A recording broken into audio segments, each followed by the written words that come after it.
What is the difference between the microbiome and microbiota? What is the latest research findings on the microbiome and obesity? Hi, and welcome to this Megabite online nutrition course on the microbiome and obesity. This course is presented by Farah Hello, a Canadian and US registered dietitian. Farah has a strong interest in integrating genetic, environmental, and lifestyle factors and addressing physiological imbalances and root causes of chronic disease. In this course, you will learn a lot about the influence of the microbiome and microbiota and how these may influence the development of obesity.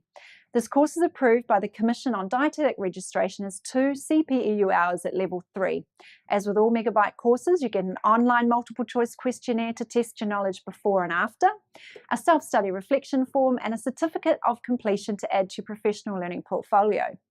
This is a new area of research, and it's important to keep on top of the latest evidence in an emerging field. So what are you waiting for? Click on the link to get started now.